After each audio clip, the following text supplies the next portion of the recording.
Hello, beautiful people. It's Steffi B, and I'm here to study with you guys for those comprehensive exams, for the ATI exams. So this is going to be 5 parts. We're going to do a total of 50 questions.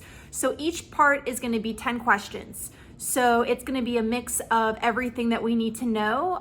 So let's go ahead and let's get started. Question number 1. A home health care nurse is developing a teaching plan for a client who has a new ileostomy. Which of the following instructions should the nurse include?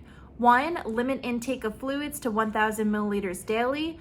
2. Take a laxative if no stool has passed after 12 hours.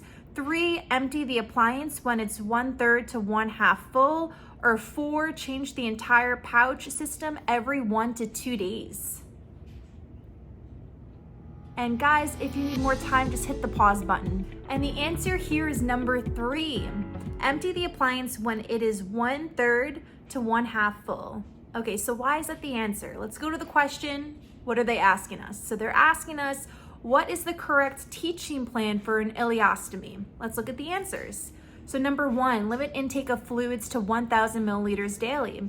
Well, with an ileostomy, they can be at risk for fluid deficiency, right? So we do not want to limit their fluids at all, right? So they want to have a fluid intake at least 1920 milliliters. 1,920 milliliters is recommended daily, according to ATI.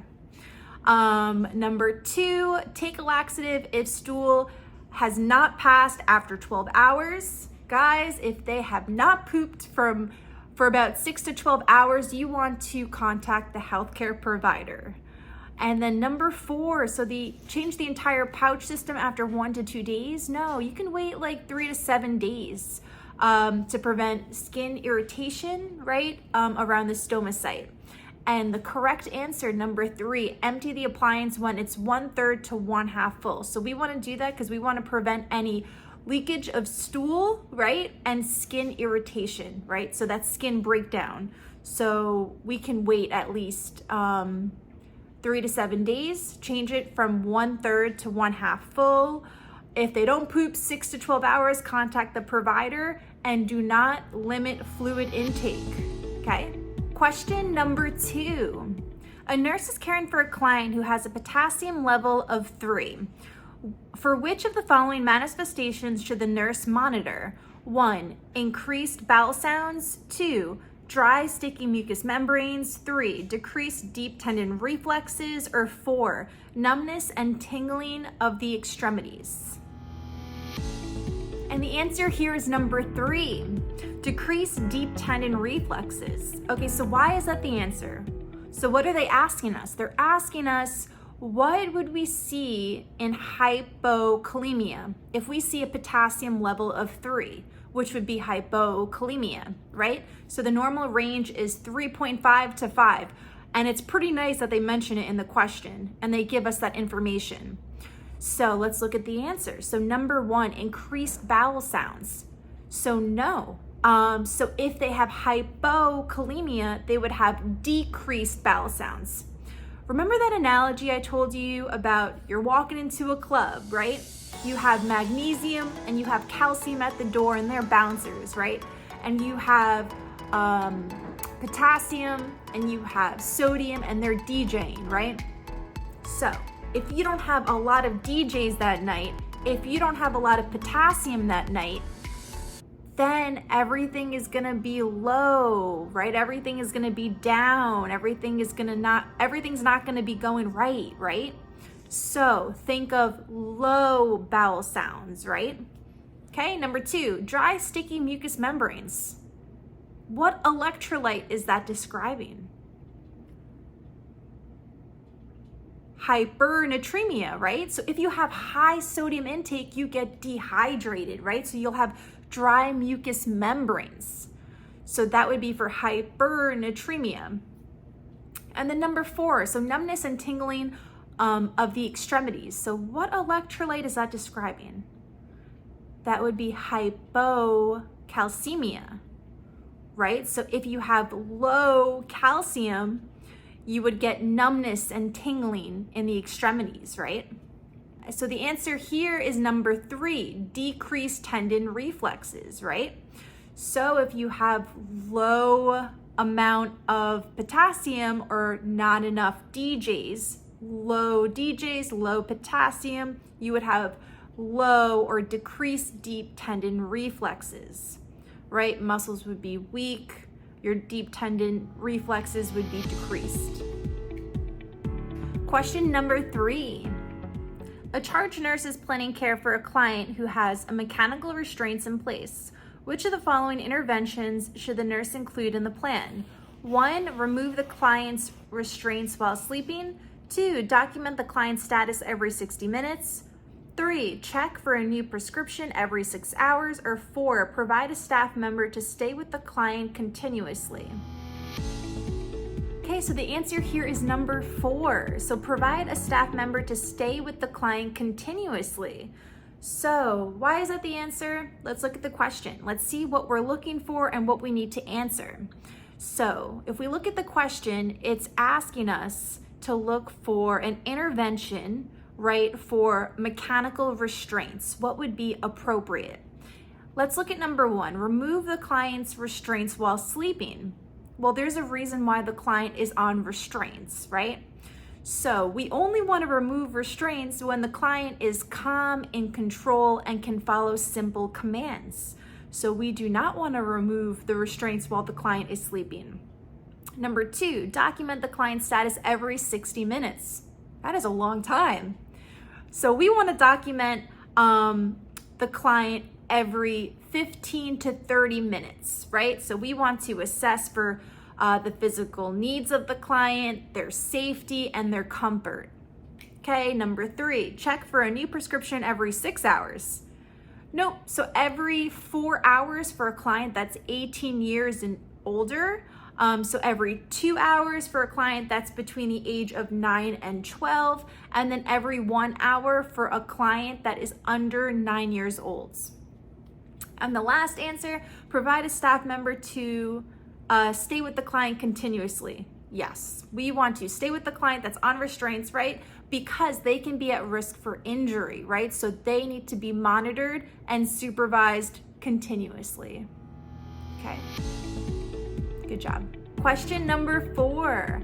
A nurse is providing teaching to a school-age child who has asthma about using albuterol metered dose inhaler. Which of the following instructions should the nurse include? 1, clean the mouthpiece with warm water every 2 weeks. 2, wait 10 seconds between inhalations. 3, take a quick inhalation when pressing the dispenser. Or 4, take the medication 15 minutes before playing sports. And the answer here is number 4. Take the medication 15 minutes before playing sports. Okay, so let's look at the question.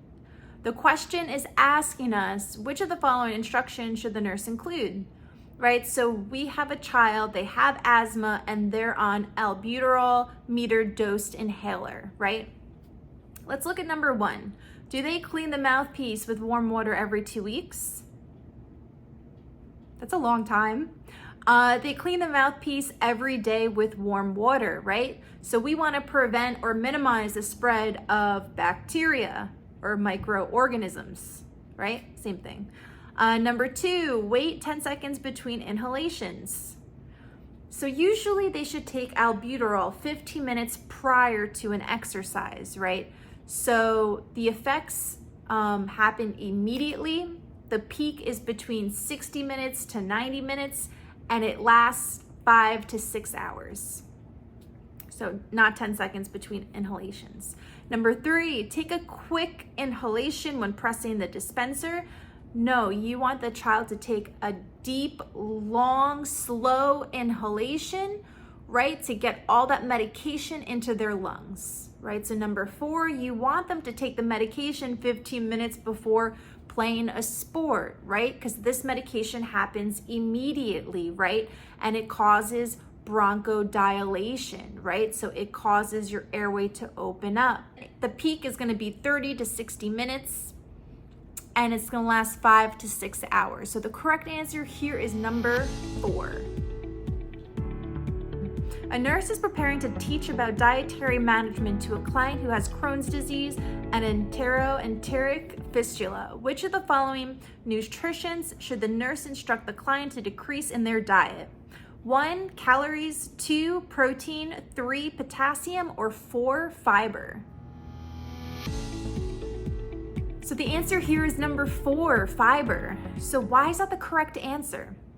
What are they asking us? They're asking us to look for a nutrition that we should decrease, right? So this client has Crohn's disease and they have an enteroenteric fistula. So let's look at number 1. Do they decrease calories? No. We want them to increase their calorie intake and at least take 3,000 calories per day to promote healing of the fistula, according to ATI. Number 2, protein. We want them to increase their protein for the same reason, to promote healing of the fistula. Number 3, potassium. They are at risk for hypokalemia, right? So we want them to increase their potassium intake.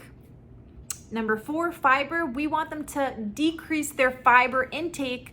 We want to instruct a client that has Crohn's disease and an enteroenteric fistula to consume a low fiber diet because we want them to reduce their diarrhea and reduce their inflammation. Okay. Next question. Question number 6. A nurse is performing an admission assessment of a preschooler who is in acute phase of Kawasaki's disease. Which of the following findings should the nurse expect? 1, fever unresponsive to antipyretics. 2, pain in weight-bearing joints. 3, decreased heart rate. Or 4, peeling of the soles of the feet. The answer here is number 1, fever unresponsive to antipyretics. So why is that the answer? Let's look at the question. Let's see what they're asking. They're asking us, what would we see in the acute phase of Kawasaki disease? So first we have to see what phase we're looking for. So there's acute and then subacute. So what happens first before it progresses? So let's look at our options. So in acute phase, we would see a fever unresponsive to antipyretics, right? Let's look at number 2, pain in weight-bearing joints. That would be subacute, right? That would progress. Number 3, decreased heart rate. In acute, it would be increased heart rate. Number 3, peeling of soles of the feet. That would be subacute, right?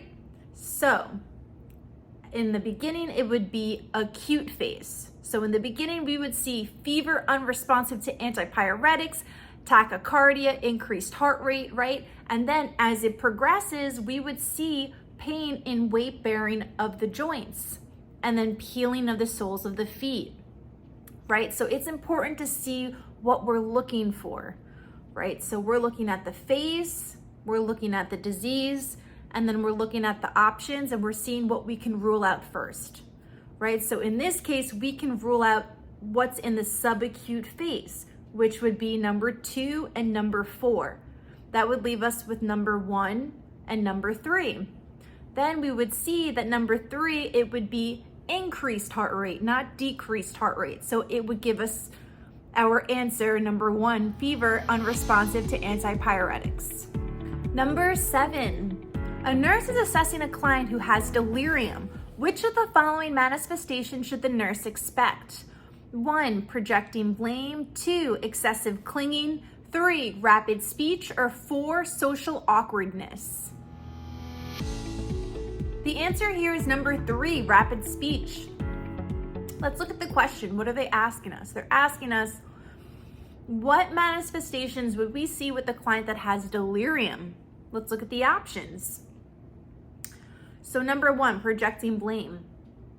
What is that describing? That is describing a client that has a paranoid personality disorder. Number 2, excessive clinginess. That is describing somebody with dependent personality disorder. Number 4, social awkwardness. That is describing somebody with schizotypical personality disorder. And number 4, somebody who has delirium would have rapid speech. It would be excessively rapid, inappropriate, rambling speech patterns, right? Number 8, a nurse is providing teaching about home care to the parents of a child who has autism spectrum disorder. Which of the following instructions should the nurse include? 1, maintain a flexible daily schedule for the child. 2, use a reward system to modify the child's behavior. 3, provide a variety of family members to care for the child. Or 4, administer alprazolam as needed to reduce the child's anxiety. And the answer here is number 2, use a reward system to modify the child's behavior. So why is that the answer? Let's go to the question, let's see what they're asking, and let's see what information they gave us. So we are looking for instructions to include to the parents of a child that has autism, right? So let's look at number 1, maintain a flexible daily schedule for the child. So a child that has autism needs routine, right? So minimal amount of change. So the same routine over again, right? So number 3, provide a variety of family members to care for the child. No, we want the same family member to care for the child, right? So minimal amount of change. We want that child to start to develop trust in one person. So it's easier to communicate to one person, right? Build that routine. Number 4, administer alprazolam as needed to reduce the child's anxiety. No, so for a child that has autism, usually they're prescribed SSRIs, right? Not benzos, to improve mood and reduce anxiety. So if we look at number 2, so use a reward system to modify the child's behavior. So a reward system provides structure and it provides expectations for behavior, right? So we want that. We want to encourage that. All right, so number 2 is the right answer. Question number 9. A nurse is providing discharge teaching about a disease management for a client who has a new diagnosis of type 1 diabetes mellitus. Which of the following activities is the nurse's priority? 1, instruct the client about the importance of regular medical appointments. 2, encourage the client to participate in daily exercise. 3, explain proper foot care techniques to the client. Or 4, ensure that the client understands the medication regimen. And the answer here is number 4. Ensure that the client understands the medication regimen. So why is that the answer? Let's go to the question. What are they asking us? So they're asking us, which activity is the nurse's priority, right? That we want to mention during discharge teaching. We have a client, they come in, they have type 1 diabetes. What should we tell them? What do they need to know? What is the top thing that they have to keep in mind? Number 1, instruct the client the importance of regular medical appointments. Yeah, sure, that's important, right? We want to see if the medication is effective, right? Is it working? Is it not working? We want them to follow up on appointments. Sure. But there's an answer that is a better option that's more important, right? Number 2, encourage the client to participate in daily exercise. Sure, right? We want them to stay healthy, right? Exercise, we want to encourage that. But there's an answer that's more important. Number 3, explain proper foot care techniques to the client. Sure, yes, we want to decrease the risk of injury, right? But there's another answer that's more important, right? We gotta love those answers where they're all right, but it's like, which one, what's the rightest right answer? Which one is the rightest right answer? Number 4, ensure that the client understands the medication regimen. Yes, we want them to know that they need to take their medication. It's important to be compliant because if they're not compliant, they can be hypoglycemic, hyperglycemic, right? And that can be life-threatening. That is very important that they need to know that they need to take their medication. Number 10, a nurse is assessing a newborn who is 2 hours old. Which of the following findings should the nurse report to the provider? 1, slightly blue hands and feet. 2, respiratory rate of 40. 3, expiratory temperature of 36.2. Or 4, apical pulse of 136. And the answer here is number 3, axillary temperature of 36.2. Why is that the answer? Let's go to the question. What are they asking us? They're asking us, what findings should the nurse report to the provider, right? There's a newborn, they're 2 hours old. So let's look at the options. So we'll see options that are normal, and we have to find one that's abnormal. So let's look at number 1, slightly blue hands and feet. That is normal. Acrocyanosis is normal, right? So when they're born in the beginning, 2 hours old, that is okay, right? We don't have to report that. Number 2, respiratory rate of 40 is okay, right? So a range between 30 and 60 is expected.